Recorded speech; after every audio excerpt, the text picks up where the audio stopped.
Orale! Bienvenidos and welcome to the Familia FFB podcast. This is your host, Jorge Martin. Familia, we're almost to the end, final three of our NFL Insider Series. We are joined today by, we're going Nolans this one, so we know it's going to be good. We know it's going to be tasty. Plenty of sabor on this one. So, but first off, want to make sure you're going to Familia FFB on YouTube, Familia, okay? Make sure you're giving us, hit that subscriber button, give us a like, hit a comment, anything. You're going to love what's coming in this one because this whole NFL Insider Series has been fantastic. Also, want to make sure you're going to underdogfantasy.com. Use that promo code Familia23. It's best ball season, Familia. You're going to be able to draft fantasy teams all the way up to kickoff on September 7th. When you put in your first $100, you're going to get matched up to that first $100, and you just keep drafting away. There are tournaments as low as $3. All the way up, there's the Best Ball Mania that's for $25. Familia, get in there, get a chance to win. And Familia, I always win when our invitado joins us. Especially, I've been calling. He's one of our three timers. So one of the people who's been on with us every one of the past three seasons that I've done this NFL Insider Series. So grateful. It's John Hendrix. He's joining us from Saints News, Sports Illustrated's Fan Nation. I mean, you see him all over the place. He's on YouTube everywhere. Familia, make sure you're following him. So, our amigo John, I know you're coming straight from practice, so I really appreciate it. Muchas gracias for joining us. Bienvenido. Thank you for having me. I appreciate you having me as always. It's always good to catch up and just reminisce. Take some time. It's been hot, but I'm here. I'm getting a lot more sun just to show everybody. Like, this is my wrist. I wear an Apple Watch. I don't know if you see. That's how dark I've got. It's those Honduran jeans that, I'm a little bit more inept to the sun these days, but I still get my tan on when it comes to summer down here. And I mean, yeah, just being in the, in the heat of it and in training camp and everything. So, no easy segue, but we've got a new quarterback in New Orleans, Derek Carr. And obviously, there were injuries to Jameis Winston last year. Andy Dalton came in and helped out. But now we got Derek Carr, and this is however many quarterbacks since Drew Brees retired. So looking at him, what's kind of like the feel for how he's picking up the offense, and how do we see this offense looking this year? Yeah, it's funny you bring that up because Eric McCoy, the center, he brought it up today, kind of like, because you said that how many quarterbacks since Drew Brees. He said what, he worked with like 6 different quarterbacks. I mean, COVID was in that nightmare, and then you had Andy Dalton and all these things. So yeah, they've tried to find their answer. That's not Drew Brees, and things have happened. I hate that Jameis Winston got hurt. It stunk just because I wanted to see him go a full 17-game season. It's unfortunate, but, unfortunately, yeah, those things happen, and you're just wondering what could have been. So now you're looking at Derek Carr. Look, this is happening for months. He came, he visited New Orleans, had a great visit, and they understood who Derek is as a person. He's not somebody who comes in with a lot of flash.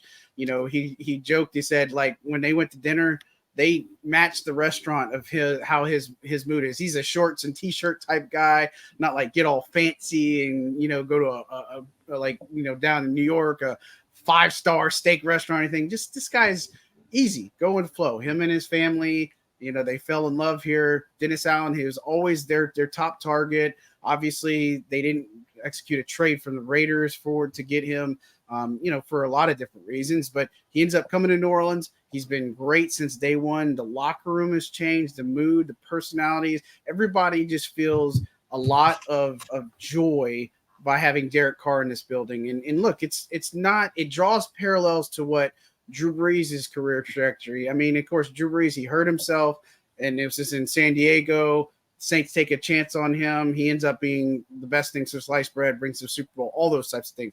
Derek's drawing some parallels because, he's only played with the Raiders. That's all he's known. So now he comes to the Saints where, again, he feels rejuvenated. He's felt very confident since day one. And look, he's just trying. He's not coming in here to take over. He's coming in here to enhance to what they have, working on the chemistry. And what I love when I talk to players about him is he's just so positive and upbeat. He's complimentary of them. He's always trying to find out what they could do, what he could do better on certain things and what he's seeing. And it's just been a very supportive atmosphere. And it's a reason why this team can really, do things this season. And so I think there's a lot of pressure on them, but look, they got the right quarterback, and Derek Carr's never had anything higher than a top 20 defense, right? So you go into New Orleans, who's had a very good defense. Last 8 games of the year, they allowed 20 points or less, and they only won half of them. I mean, that's just almost ridiculous from an offensive perspective. So as long as they can keep that up, add on Derek Carr, they improved their weaponry, at the tight end room, the running back room, and the receiver position. This is a potential sleeper team when it comes to the NFC that could end up being there, make a postseason run, but obviously we want to see it come together pretty early. It starts week 1 against the Titans, and then Derek Carr is going to be a huge part of their successes or failures. Oh, yeah, understand. I mean, he's durable. He hasn't missed a game because of injury. Last year he got pulled. But even when quote unquote he wasn't doing great, he fed that top receiver. And Devontae Adams had a banner year last year, so he knows how to get it to the right guy. Is this? I don't know if this is good. I mean, I don't think we can foresee this being kind of like the air raid system with, I don't want to call it the air raid system, but, with Drew Brees, where it was just bombs away all the time and high volume passing. But kind of how do you see the pass to the run ratio this year? Well, look, I know that they wanted to take some of the pressure off of Alvin Kamara. They didn't want to have as much of a workload on him. That's why you have Jamaal Williams in the backfield. They drafted Kendre Miller out of TCU, who's going to play a big factor this year. And so they want to try to get Alvin back to some of his roots, whether it's pass catching out of the backfield, not as many runs. They got Jamaal Williams that can kind of help them out. But, look, I think when you look at this offense, you look at the receiver room, you look at all the pieces that this team has, look, on the surface, there are a lot of mouths to feed. But, one of the things I appreciate when I've talked to all the wide receivers is that nobody's fighting each other for it. Nobody's causing drama because everybody's trying to work on one goal. Dennis Allen wears this shirt. He employed this last year. It's got a big team, little me at the bottom. And so that's kind of the mentality of this Saints team is it's all about the team. It's not about the individual. I think that there's just so many weapons to go around that could make this offense very scary. Rashid Shaheed was a breath of fresh air last year. Chris Olave was excellent as a rookie. And you mentioned Derek Carr getting to his top targets. Michael Thomas is a guy that's worked his way back. He needs this season more than anybody could ever know, including Mike himself. And so, look, their top 3 when healthy is very scary. A lot of ways creatively the offense can move the football. I don't know if you'd say air raid system. I do think the pass will be a little bit heavier, but I don't think it has to because they have the ability to balance that out with the run. So it's kind of a pick your poison type scenario with this team. They can beat you in the air. They can beat you at wide receiver, tight end, running back. And it all starts again with number 4, piloting that offense. And the only concern I have for them going into this year is the durability of the offensive line. I think there's some major question marks there, but you don't make an investment like Derek Carr, and you got to have that offensive line intact. And, so far it's been a little bit tough because some of the guys have been injured, some are starting slow, whatever. Hopefully that comes together.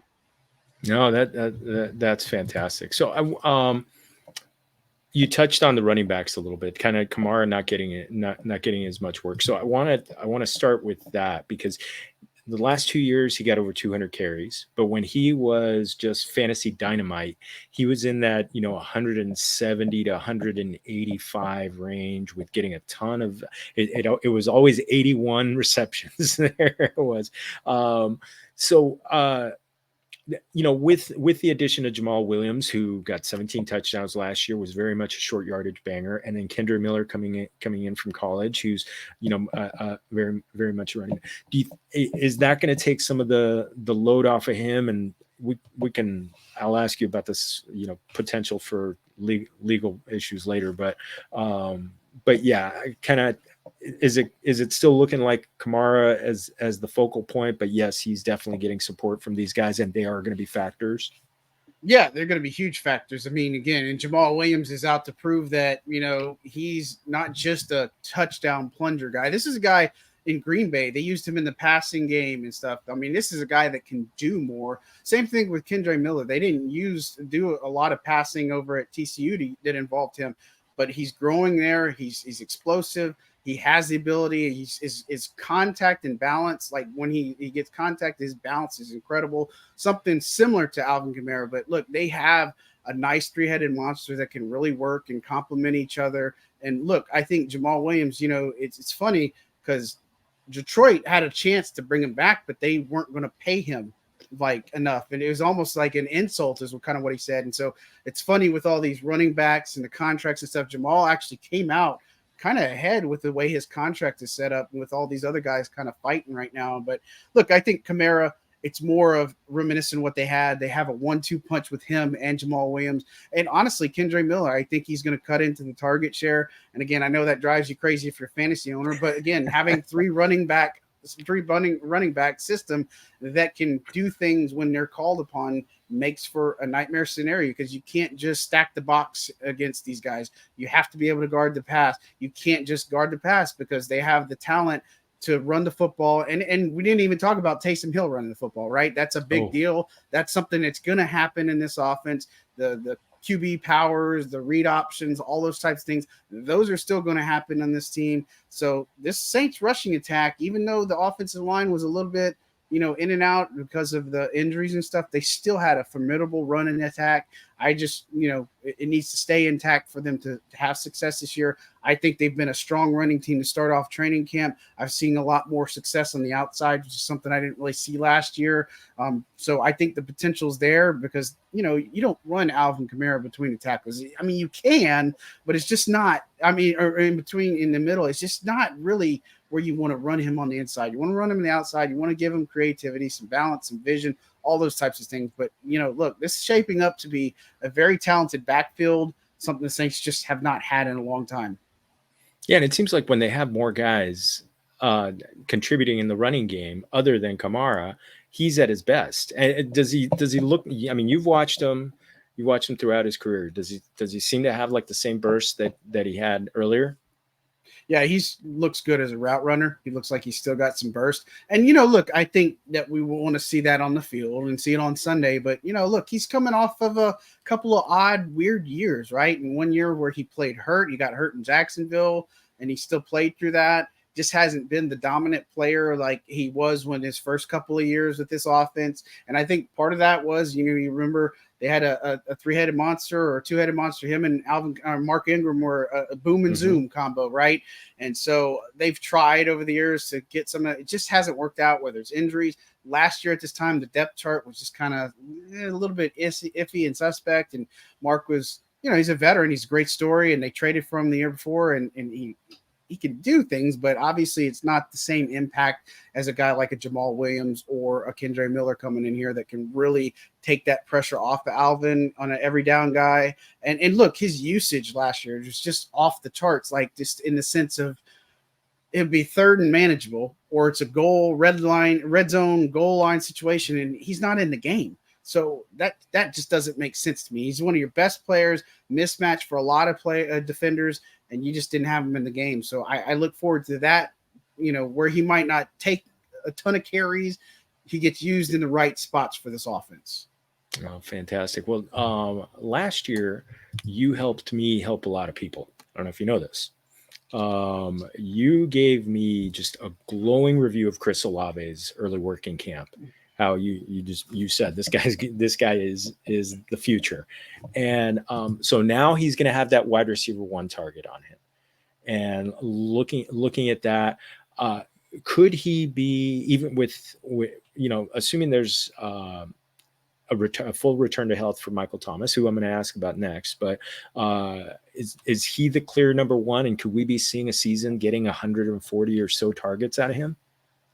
I don't know if I'd say he's the clear number one right now, because if Mike's healthy, Mike's that guy, right? And I think Olave can be, if he needs to be a top receiver. He has bulked up. He put on about, I think, 7 pounds is what he told us. And he's bulked up because one of the things that he worked on during the offseason was contested catches. and just trying to be more physical at that point of attack. And so I think that's really where you've seen him grow a little bit more. And he was a polished route runner, smooth as the other side of the pillow, as Jameis Winston referred to him as a rookie. Just a guy that can do a lot of different things. I will say in training camp, something that does jazz me up a little bit, he's been working some in the slot, which is something a little bit new of a wrinkle we haven't seen. And so if Mike's on the outside, Rashid Shaheed's on the other side, Olave in the slot, with his diverse route tree, I think it could be something. Not saying it's going to happen yet, but we're starting to see that early on in training camp. Kind of gets me really excited at that notion. But look, I think Olave is definitely, at worst case, a solid wide receiver 2 on this team, possibly wide receiver 1. I think he's going to have a monster target share still. I think he's going to have a great season. I don't think anything less than 1,000 yards, maybe 5 touchdowns is I think that's kind of where I would think that he could at least finish. I think he has the potential to do more because he was a target machine, a receiving machine, and he just didn't get into the end zone as much. But, man, he was just getting it. When they had the injuries against Carolina, he was getting fed the ball time after time after time, and he can hold up to 10 to 12 targets a game if they want to do that, because they've got weapons all over that can also take those targets too. So you talked about can't guard Michael Thomas. And I remember especially the Atlanta game where he had 2 great touchdown catches that were contested catches off of A.J. Terrell, who's one of the best cover corners in the NFL.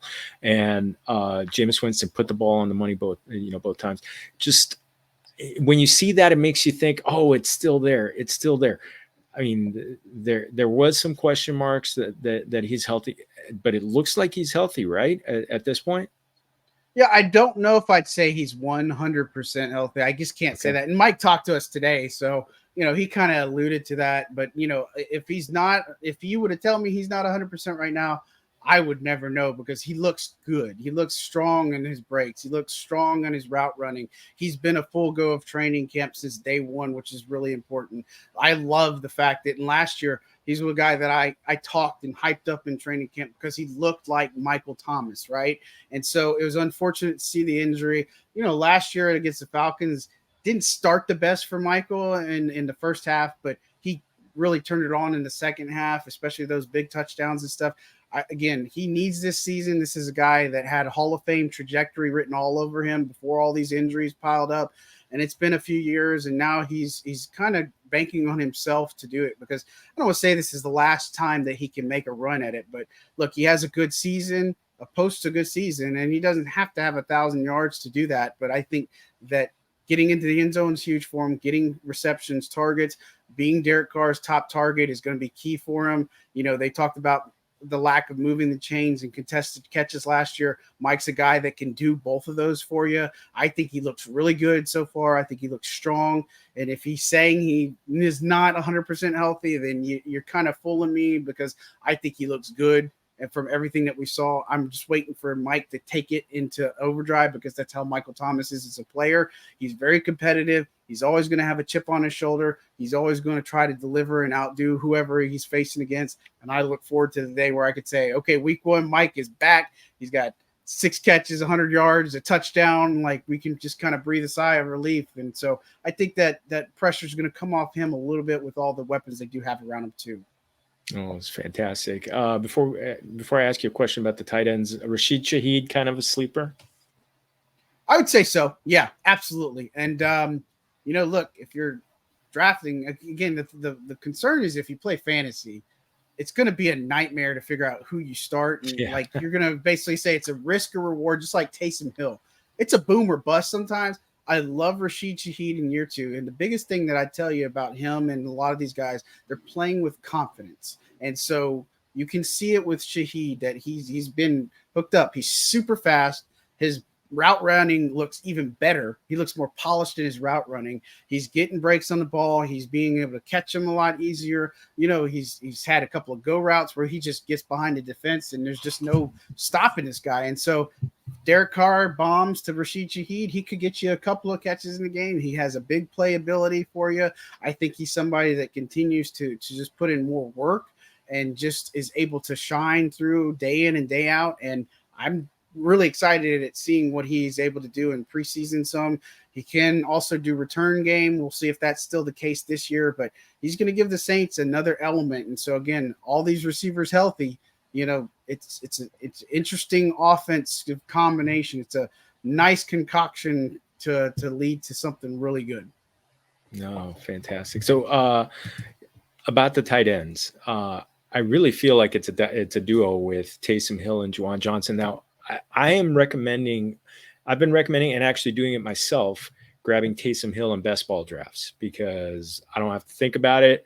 He gets put in the lineup when he blows up for 4 touchdowns against Seattle automatically. But how do you see? I mean, do you see both of them being significant factors in this offense?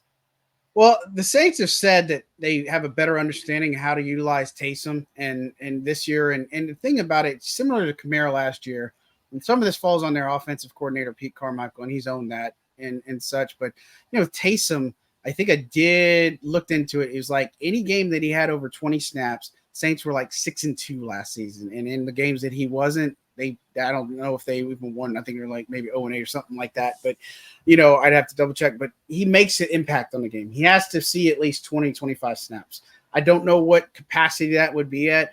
Presumably tight end, but he's still going to do the QB power. He can catch passes out of the backfield. He's definitely a weapon. He's a football player, and he does it there. He does it on special teams. Wherever he goes, he can do it, and he can still throw the football, right? He's getting quarterback reps, so it's an interesting dynamic they have. I think he's obviously one of the guys that you look at when you're talking about tight end ratings. He's probably one of the higher ones. I was shocked to see where people are landing Juwan Johnson because this guy was, if you picked him up last year or you had him, he was a real big addition for you in the middle part of the season. And so I think he has a very big sleeper potential. I'm not going to tell you he's going to put up Darren Waller type production because he just has that potential to do that. So I think he's going to have a strong season, probably a career best in most of the categories. I think he has that potential. And look, I wouldn't forget about Foster Moreau. I think he's a sleeper, maybe not somebody that you just say is going to get you a huge amount of points, but could be a sneaky play, especially if you're in a cash league or anything like that. Daily fantasy might be an interesting option. And of course, they added Jimmy Graham too, and he looks good. I think he might, based off of what we've seen, he might end up making this team. And of course, it's 6 days into training camp, but he looks like the Jimmy we kind of remember. He's jazzed up about being back home.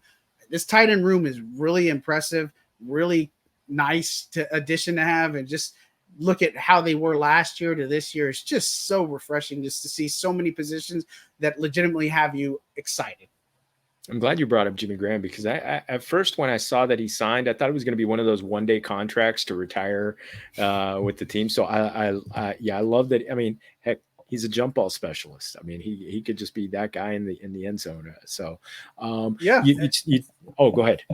No, I was going to say, and with Jimmy Graham, of course, that was thinking, but what I would say, I knew it wasn't because the way the Saints handle retirement announcements, they don't just put something like up. They'll usually call us in and say there's a special ceremony or something like that. They got a little bit more respect, I guess you could say, for people that would retire that made such a big impact on the franchise. And so I knew it wasn't that, but I was just surprised because Jimmy Graham didn't play football last year. He said he had offers from teams, especially in the playoffs and stuff.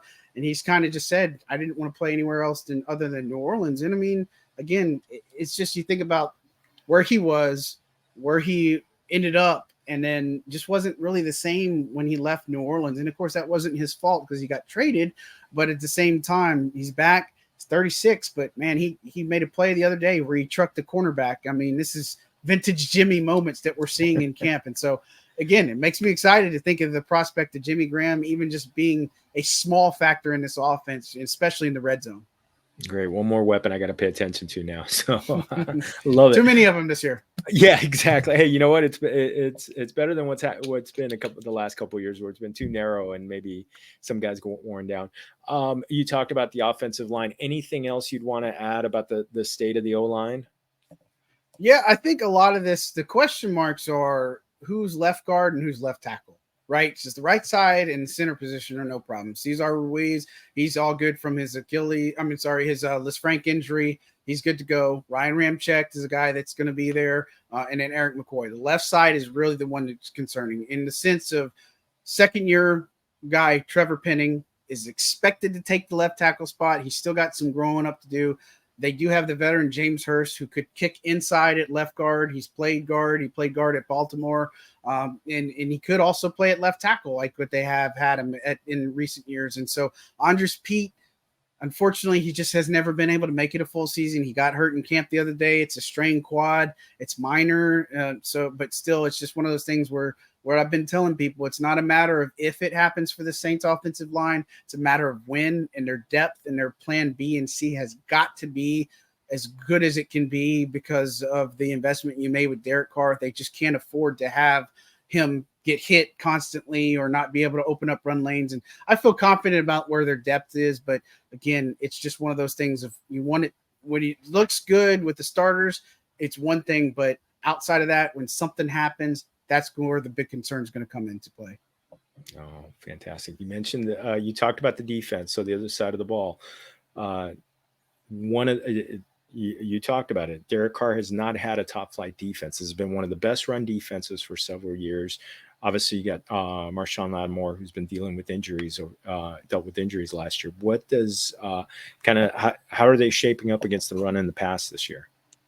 Yeah, look, they've had a complete overhaul in the defensive interior as one of the things. And so obviously David Onyemata left. He went to the Falcons. Shai Tuttle left. He went to Carolina. They had Contavious Street. He went to the Eagles and such. So the only guy that's left over from last year on the interior is Malcolm Roach. They drafted Brian Brisset with their first round pick. He looks to be somebody that can be moved all over the line, but they invested in the free agent spot. They got Nathan Shepard of the Jets, and they got Colin Saunders of the Chiefs. Colin's more of a run plugger guy, but he's very fast for his weight. And he told us like his reported playing weight is at 325, but he told us the other day he's in that 315 to 318 range right now. And the guy can move for his size. So he's more of a nose tackle guy, but he can move. And they brought these two guys in really because they're better pass rushers. They, look at analytics and all that, had better pass rush win rates as opposed to the other guys they had last year. But fixing the run is first and foremost. They see a lot of read option quarterback teams, mobile quarterbacks, two-way, whatever you want to call them, this year especially. And so eye discipline is going to be big. Their edge guys are going to be huge. And in the linebacker spot, Demario Davis comes in. Pete Werner, assuming that he stays healthy, there's going to be a formidable defense. It's play a lot of the nickel, coverage, but we're waiting to see who's the next guy that's going to step up like Caden Ellis did last year. And he went to Atlanta too and got a nice payday that was very deserved. And so the back end, look, Mickey Loomis has said that they need Marshawn Lattimore and Michael Thomas to be the players that they remember to be able to succeed. And so I think their secondary is definitely strong. Marcus May was dealing with some injuries and stuff last year. He looks good so far. And so I think that's good for his confidence. And same thing with Lattimore. He's dealing with so many different things, lacerated kidney, all those types of things and such that just kept him off the field. And once he got back in, you just saw Marshawn. So I think the Saints defense is kind of underrated. Again, the biggest problem with them is they didn't have takeaways last year. And so that's been more of an emphasis, more of a thing we've heard. We've seen it in training camp too. Forced fumbles, interceptions, all those things. Again, when we see it on the field, it's going to be good. But I think there's more reason to be optimistic about the Saints defense. I don't think that you say continuity is what they have from last year to this year, but I think they can still be a top flight defense, top 15, top 10 ceiling, maybe push the top 5. But, again, there are some moving parts and pieces and new coaches there in some aspects and new defensive coordinator. Once we see it on the field, I feel like it's going to still, it won't drop off. I don't think that at all. I think it'll be stellar. And it's one of those things where it may not pay off dividends early on. It may be one of those things where they ramp up in the middle and the back half like they did last year, allowing 20 points or less in those last 8. And that's when you're really going to see the bread and butter. They'll figure out the kinks and fix the kinks early on. That's where every team does, if you're a good team. Well, no kinks in this assessment, mi amigo. This has been awesome. So we've talked about it before. You've got yours is my favorite eating city in the world. So any recent Mexican food discoveries?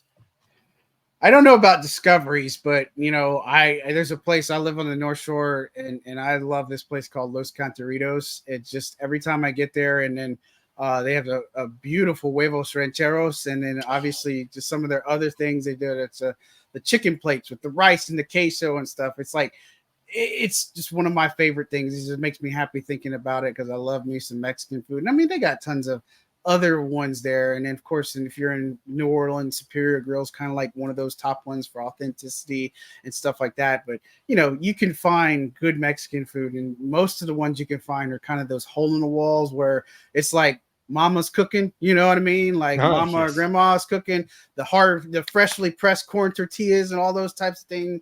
The fresh baked churro beans and all those, like, just and we have some eclectic different ones. Like there's some good Honduran restaurant. There's two of them in Mandeville, George's restaurant, and in Balieda's, just Honduran cuisine. Which, you know, if you're Hispanic food, Honduran's a little bit different, like the plantains and stuff. So I could go on, but man, it's so good down here. It's just so many good spots that you can find. And I know we're known for Cajun food, which is amazing, or soul food. But you know, you can find some really good Mexican food down here. Oh man. Well, yeah, you mentioned the food. Yeah, you gotta have the great food if you're gonna put up with the extreme heat. So yeah, we'll definitely burn it all off in the sun. That's for sure. At least I like to think so. Yeah, just and some cool nice cool drinks there in the French Quarter and Bourbon Street. Oh, mi amigo. You're in the heat of training camp, no pun intended. Anything you got coming up that you want to pump? Feel free. Look, if you go to si.com's coverage, saints.media is probably the easiest way to follow us. Look, daily recaps of training camp coverage, video recaps. I'm also on Boot Crew Media on YouTube as well. But look, if you want to know, I do a very thorough and detailed recap of practice. Again, I put my stuff against anyone. I'm always locked in, dialed in. Check out saints.media or Saints News on Facebook and Instagram, Twitter, all those things for all the coverage. It's not just me. Ross Jackson does a fantastic job. So does Kyle T. Mosley and Bob Rose. We work really hard to bring some great Saints coverage. And so definitely check us out there. Definitely. Well, yeah. I love it. That's how exactly. That's how I knew that Chris Olave was going to be the man last year. So, mi amigo, among everything. Fantastic. Familia, one more time, saying muchas gracias to our invitado, John Hendrix, otra vez. Thank you all for joining us. Make sure you can follow John one more time. Here's his information at John J. Hendrix on Twitter. Make sure you're following along there. You can find me at Jorge Martin 17 on Twitter. Everywhere else, it's Familia FFB, FamiliaFFB.com. Also, but make sure you're going to that YouTube page, Familia FFB. Give us that thumbs up.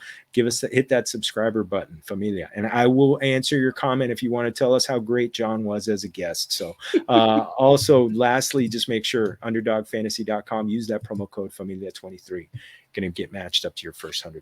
So otra vez, everybody, muchas gracias to John, and muchas gracias to you. And remember, todos somos familia. Salud.